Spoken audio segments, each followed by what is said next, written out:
আমাদের বাড়ি থেকে কিছুটা দূরেই বসতো রথের মেলা। ছোটবেলায় মোটামুটি রথের 1 সপ্তাহ আগে থেকেই বাবার কাছে বায়না করতাম। বাবাকে বলতাম, এবারে রথের মেলায় গিয়ে অনেক খেলনা কিনবো, তুমি কিন্তু সবগুলোই কিনে দেবে। বাবা কিছু না বলে শুধু হাসতেন।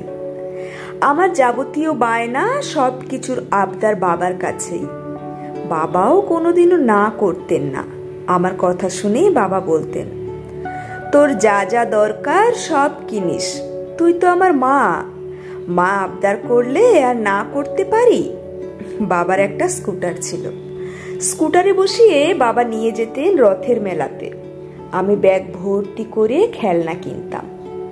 রথের মেলা মানেই মাটির পালকি কিনতাম, পুতুল কিনতাম, কত কি। বাবা কখনোই বলতেন না আর নিতে হবে না। আমার পছন্দ মতো খেলনা কিনে নিয়ে তবেই বাড়ি আসতাম। মা দেখে বলতেন, আবার এত কিছু কিনেছিস? বাবা বলতেন, ওকে বকো না, আমি নিজে থেকেই সব কিনে দিয়েছি।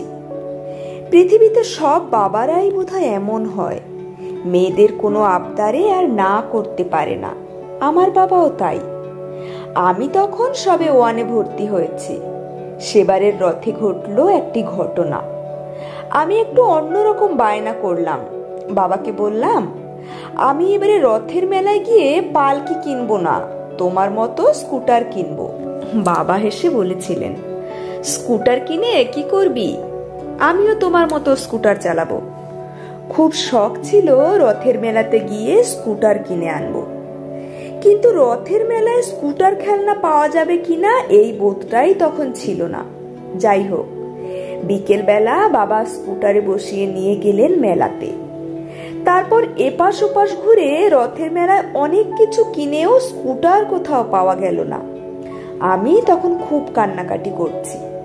বাবা আমাকে বুঝিয়ে বললেন, শোনো মনি, স্কুটার কিনতে তো অনেক টাকা লাগে, তাই আগে টাকা জমাতে হয়। টাকা না জমালে স্কুটার কিনবি কি করে? তার থেকে বরং মাটির এই ভাঁড়টা নি, এতে পয়সা জমিয়ে রাখবি।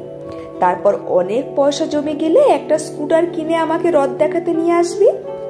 তখন ভেবেছিলাম ভাঁড়টা ভর্তি হয়ে গেলে ওই টাকাতেই স্কুটার কেনা হয়ে যাবে। সেদিন বাবার কথাতেই ওই একটা মাটির ভাঁড় কিনে এনেছিলাম। পরে অবশ্য বাবা বলেছিলেন, একটা স্কুটার কিনতে অনেক টাকা লাগে, তার জন্য বড় হতে হয়।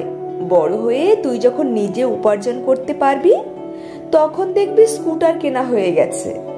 বাবার কথা শুনে মনে মনে ভেবেছিলাম, একটা স্কুটারের দাম অনেক, স্কুটার কিনতে অনেক টাকা লাগে।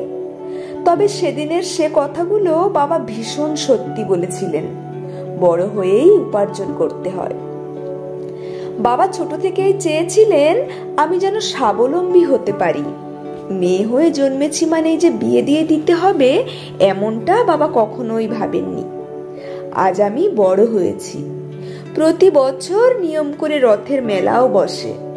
তবে ছোটবেলার শখটা পূরণ করেছি নিজের উপার্জিত টাকায়। এই তো গত বছর রথের দিনেই নিজের টাকায় একটা স্কুটিও কিনেছি।